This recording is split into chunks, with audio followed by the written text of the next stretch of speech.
Olá, tudo bem?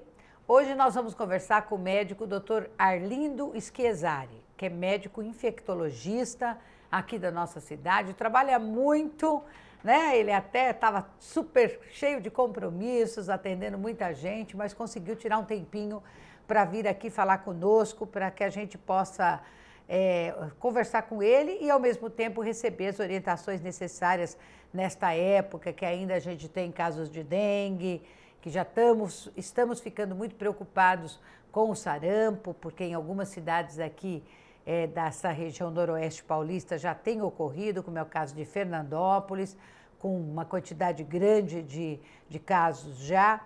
Enfim, a gente precisa estar sempre ouvindo os especialistas para que possamos tomar as atitudes necessárias e preventivas, evitando contrair essas doenças que dão uma dor de cabeça danada, né, doutor Arlindo? Obrigada pela sua presença aqui conosco. Eu que agradeço o convite. Como é que estão as doenças endêmicas aqui em Catanduva? Está sob controle? O que está acontecendo nesse momento? A gente teve um problema mais sério com relação à dengue, né? Porque todo ano a gente espera que sempre vai ter um aumento do número de casos. Esse ano tivemos esse problema com o vírus do tipo 2, que até durou um pouquinho mais do que o normal, até agora na época do frio. A gente ainda acaba notificando alguns casos, mas comparado ao primeiro trimestre, até maio, já melhorou bastante. E como você comentou, né, Beth, agora a preocupação é o sarampo, que saiu da capital e tem entrado agora nos municípios do interior do estado de São Paulo. Exatamente. Em São Paulo, em uma semana, acho que subiu quase 400 casos. Em cerca de uma semana, 10 dias, tinha 400 e poucos casos. Na cidade de São Paulo foi para 900 e poucos, né? E eu estive na semana passada conversando com o Dr. Marcos Boulos, que é o diretor do Departamento de Endemias da Secretaria Estadual de Saúde. E falamos bastante sobre o sarampo. Na verdade, foi uma doença, uma das causas foi que atracou um navio no Porto de Santos e que entraram, acho que era um navio de Israel, né? E acabou contaminando ali a população e é muito rápido essa. Por que é tão rápido assim essa propagação desse vírus? Então, alguns vírus têm uma capacidade de transmissibilidade muito alta. O sarampo é um deles. Você não precisa ter muito contato com as pessoas, muitas horas, né? E outro exemplo é a varicela, a catapora.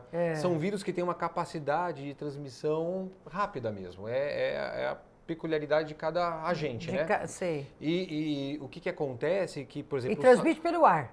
Sim, pelo ar.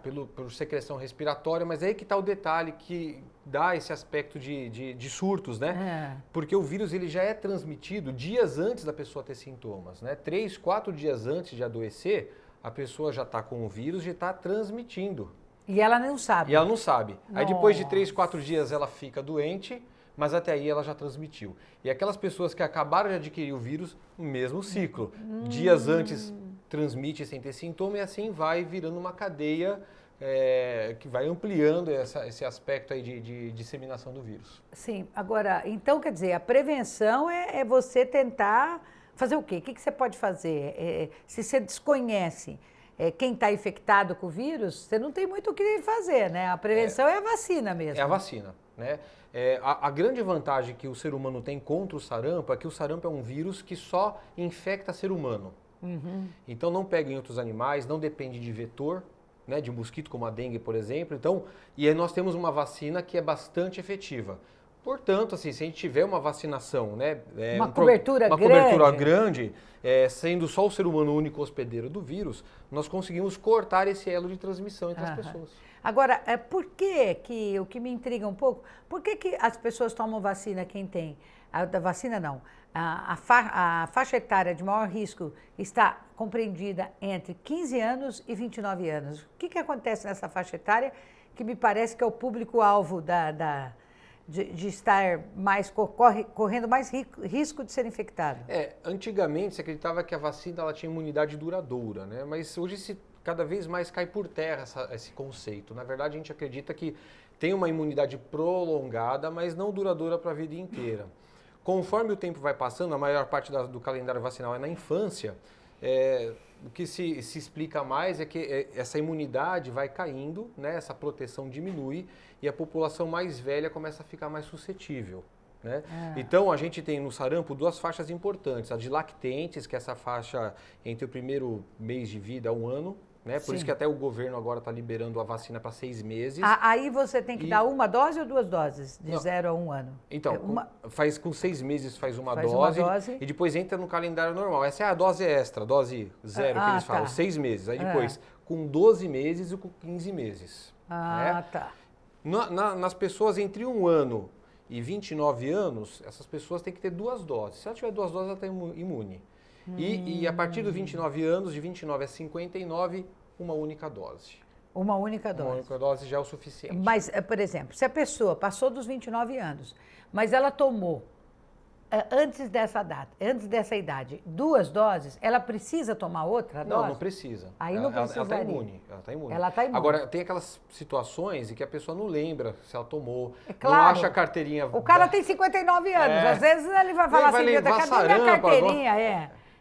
E nessa situação, quando a pessoa não lembra, se ela tiver a carteirinha, ela tira a dúvida no postinho de saúde, né? Mas se ela não lembrar, não tem a carteirinha, a recomendação é que se faça a vacina pela situação epidemiológica que a gente tem vivenciado. Porque o que a bunda não vai prejudicar. Sim. Não é? Quer dizer, se ela já tomou as 2 doses, mas não lembra, se ela tomar a terceira também não vai ter nenhum efeito colateral. Não vai ter nenhum efeito colateral. Lembrando que a vacina para sarampo, assim como a tríplice viral, que faz até parte, né? Sarampo, cachumba e rubéola, é uma vacina de vírus vivo atenuado. Ou seja, é um vírus que está dormente, ele é contraindicado, essas vacinas com vírus atenuados, contraindicadas para populações especiais. Então, gestante não pode tomar, né?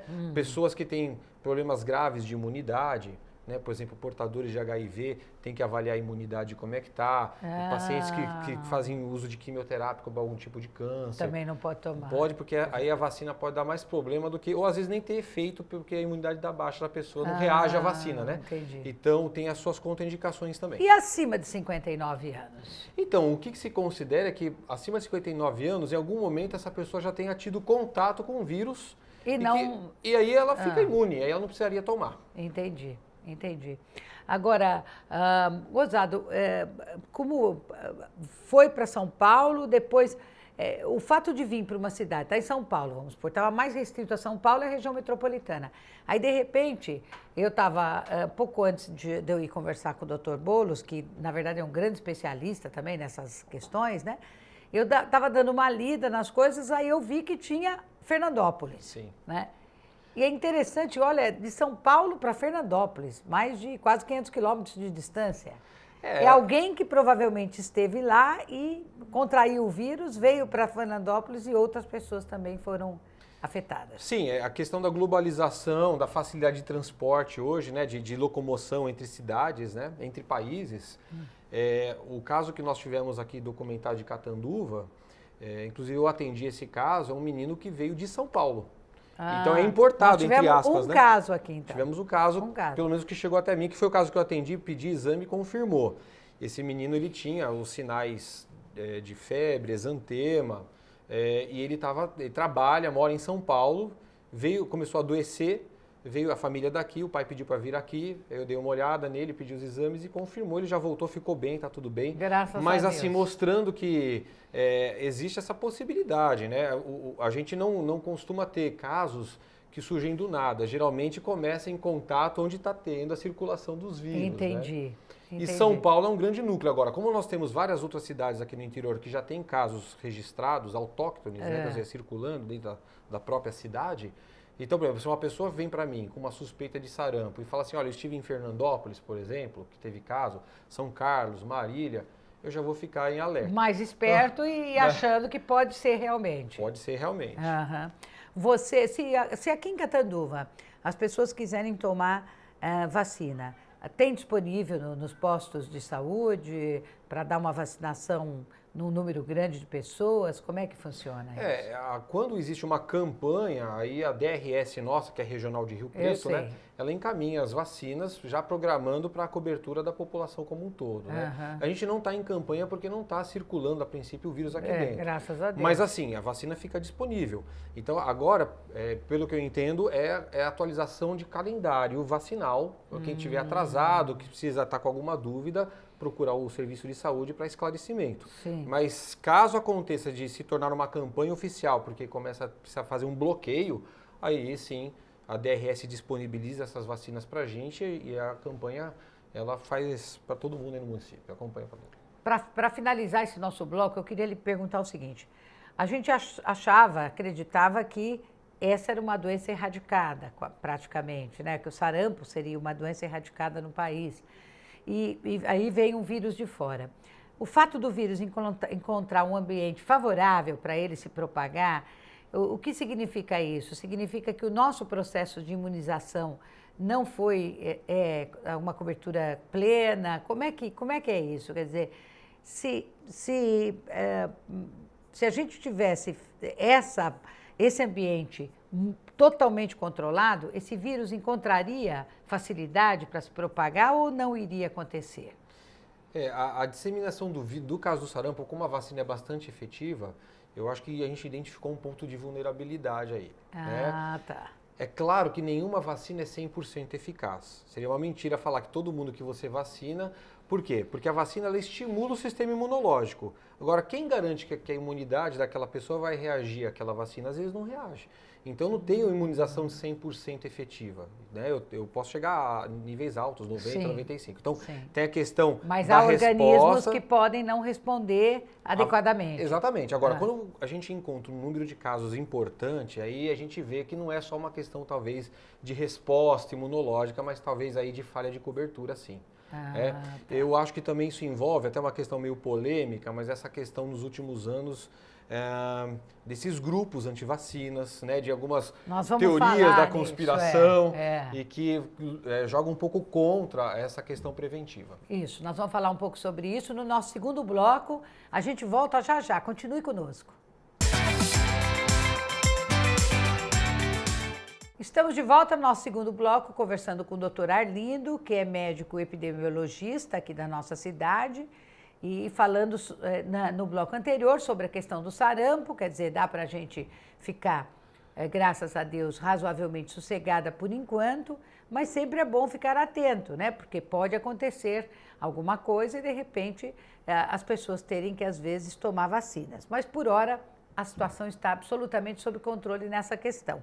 Agora, nós finalizamos o bloco anterior, onde você estava dizendo a respeito dessa luta que está havendo entre grupos que defendem a não vacinação. Eu estive essa semana que passou também conversando com o presidente do Instituto Butantan.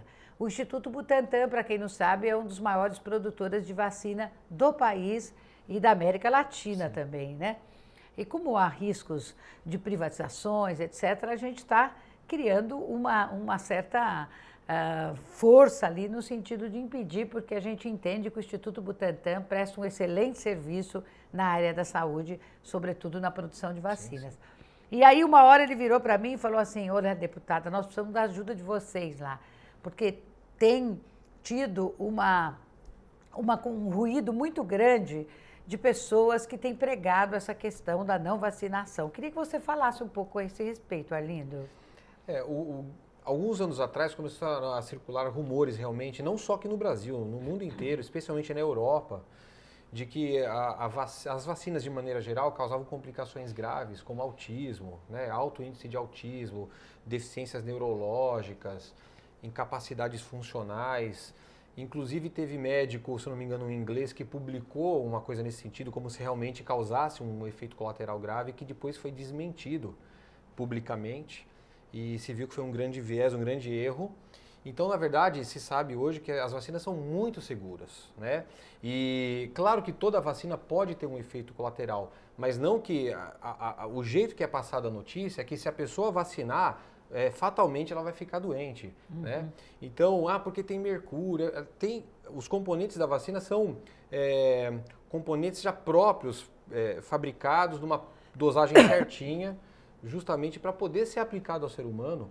E isso é testado antes de chegar a ser comercializado. Mas, indiscutivelmente, a descoberta das vacinas melhoraram e muito a qualidade de vida da população. Perfeito. É só citar a poliomielite, por exemplo. A varíola, né? A varíola, que né? mata.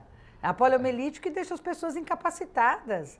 Então tem um histórico médico na humanidade mostrando que as vacinas são muito efetivas e realmente elas previnem doenças graves, né?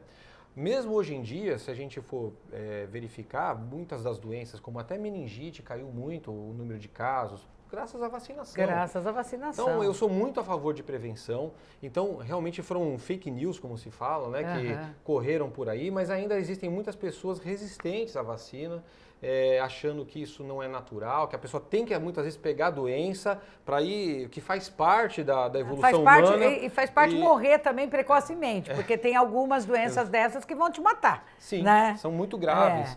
Então, assim, a nossa orientação, a parte médica, vai ser sempre de que a pessoa procure se vacinar, né? Tudo que for a favor de prevenção, é aquele velho ditado, prevenir é melhor que remediar? Sim, é melhor. Especialmente com essas doenças mais graves. Sarampo, por exemplo, é uma das doenças potencialmente graves, pode matar. Pode matar, tá vendo? Isso é importante, porque às vezes a gente vê até profissionais da área médica pregando a não vacinação.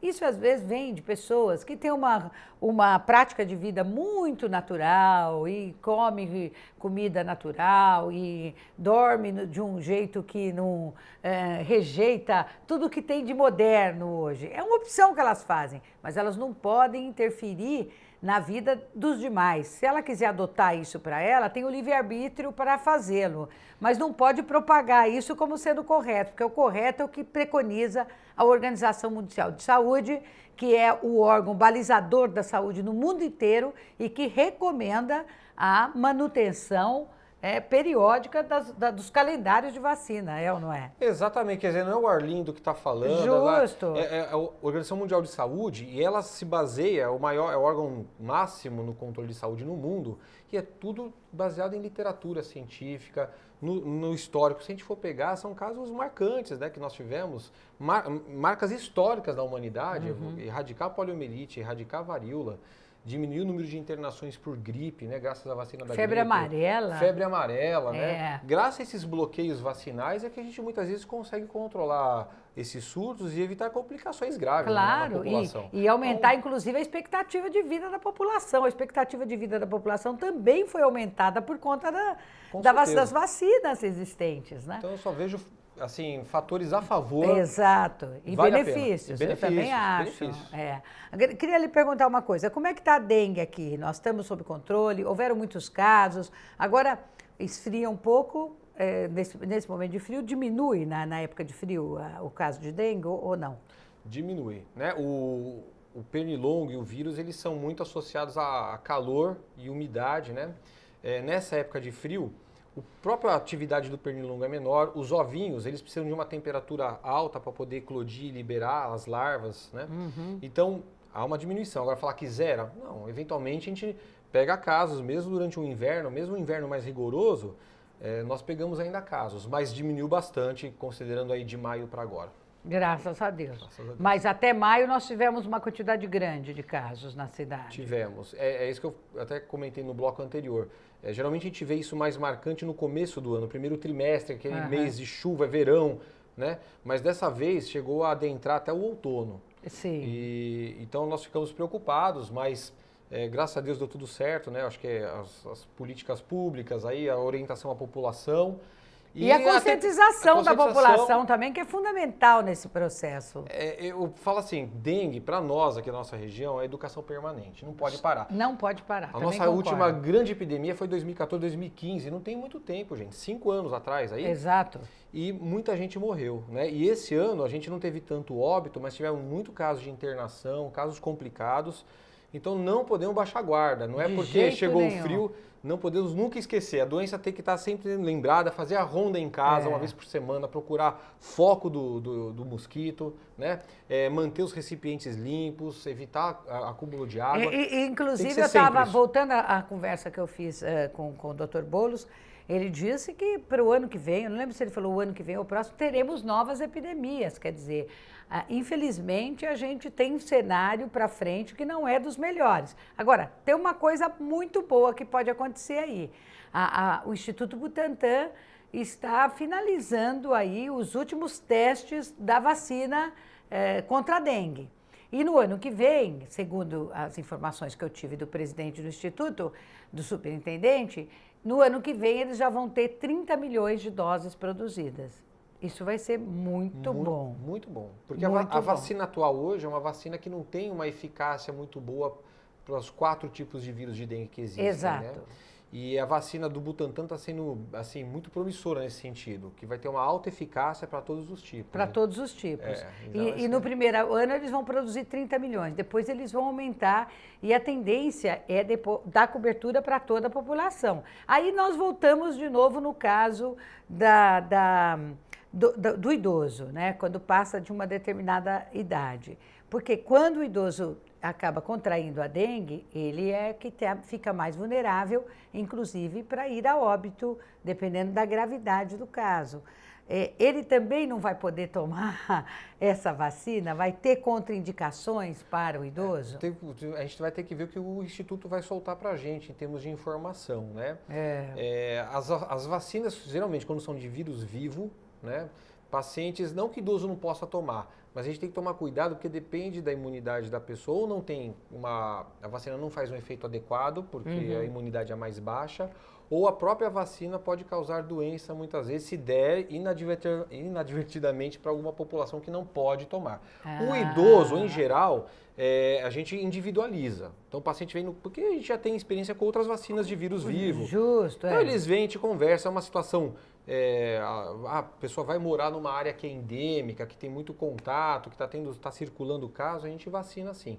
Então, existem contraindicações absolutas e contraindicações relativas. Isso tem que ser ponderado individualmente. Tá. Uma outra questão que é aproveitar sua presença aqui, porque não é sempre que a gente consegue trazer, porque eles têm muito compromisso. Quando a gente consegue trazer, a gente tem que explorar um pouquinho. A questão da AIDS, né? A impressão que a gente tem é que a AIDS tem um controle hoje, que é no Brasil e em vários países do mundo, principalmente os países mais desenvolvidos, né? Não sei como está a África, porque a África sempre foi meio complicado nisso. Como é que está? Tem também perspectiva da gente ter vacinas? Temos um controle hoje dos casos na nossa cidade, na nossa região? Como é que estão esses quadros aqui? Porque às vezes a gente fala menos da AIDS, né? Por uma série de razões que eu não vou entrar aqui, mas a gente também precisa falar sobre ela, né? Sim. Eu acredito que o Programa Nacional de IST, Infecções Sexuais e AIDS, foi um programa que deu muito certo. Nós conseguimos controlar a doença, não tem níveis epidêmicos como até a década de 90, início dos anos 2000, mas ainda assim temos casos notificados e voltamos a ter mais casos agora nas populações mais jovens, especialmente das pessoas de homens que fazem sexo com homens e também nos idosos depois dos 50 anos. Né? Não que está exuberante, mas assim, são populações que voltaram a chamar a atenção, que já existia uma campanha em cima dessas populações. Né? E a doença, eu acredito assim, como se ganhou muitos medicamentos que são ótimos, potentes, a pessoa tem uma vida normal com esses medicamentos, e o acesso ao medicamento, né, o sistema de saúde ficou mais fácil, mais universal. Sim. O que isso gera também? Então a pessoa fica boa, tem uma vida normal, e muitas vezes começa a negligenciar. A população já não chama tanto atenção, Justo. já não tem tanto medo de se expor ao vírus, porque viu que o tratamento funciona, já não é aquela doença mortal como era muitos anos atrás. Então essa é a nossa preocupação, especialmente a população mais jovem, né? Rede social, encontros, né? A gente vê que existe uma preocupação nesse sentido. Então, em termos de controle da doença, houve um controle sim, o acesso ao sistema de saúde, aos medicamentos melhorou muito, mas existe uma preocupação da negligência a partir de agora, porque é uma doença que já começa a ser controlada, já não é vista como tão perigosa. Sim, mas a sua recomendação, por exemplo, é que eu entendo que a sua preocupação. O jovem, muito jovem, ele acha que ele pode tudo, que ele está imune a tudo. Não é bem assim. Não é? E não viu a cara da AIDS. Exato, aquela AIDS lá atrás, como que, que judia, destruiu pessoas, famílias, matou muita gente, enfim. É preciso manter a prevenção, e a prevenção é usar o preservativo, é isso? Isso, a gente não tem ainda, existe desde a década de 90, quando surgiu o vírus, sempre vai atrás de vacina, mas nenhuma foi efetiva. Não, o vírus ele tem uma capacidade de mutação muito grande. Então ele escapa. Agora ele é vermelho, daqui a algumas horas ele é azul, daqui a pouco ele é verde. Então ele vai escapando do sistema imune e a gente não tem um ponto fixo a princípio que a vacina possa agir. Uma vacina especial como acontece com outros vírus. Entendi. Então eu não acredito ainda, pelo menos a curto prazo, numa vacina salvadora. Eu acho que é a conscientização, entender que ainda é uma doença que é incurável. Né? Apesar do tratamento, isso é importante salientar, né? Continua ainda sem cura, apesar do tratamento, e que infelizmente ainda tem um peso de estigma social muito alto. Exato. Que ainda essa questão de preconceito, especialmente em cidades pequenas, né? Onde a pessoa perde emprego, ela não consegue se relacionar mais, porque existe ainda um tabu em volta da doença. Então, a prevenção continua valendo, é o uso do preservativo, né? A doença não demora até 10 anos para se manifestar, então às vezes a pessoa se expôs e nem sabe também, tem que se cuidar. Não é só época de carnaval, claro que isso aumenta, redobra a atenção, mas é para qualquer tipo de relação com penetração, usar o preservativo ainda é a melhor opção preventiva. Tem um preservativo feminino também hoje, né? Tem, o preservativo feminino e tem o masculino. Às vezes aquela questão que o homem não quer usar porque é chupar bala com papel, isso gente, é uma bobagem. É uma bobagem. O preço que se paga depois de pegar uma infecção como essa daí. E não é só isso, né? Porque o preservativo te livra de outras doenças sexualmente transmissíveis também, né? Sim, e até de uma gravidez indesejada. Exatamente, né? Muitas vezes. Então, tá aí as recomendações importantes do Dr. Arlindo.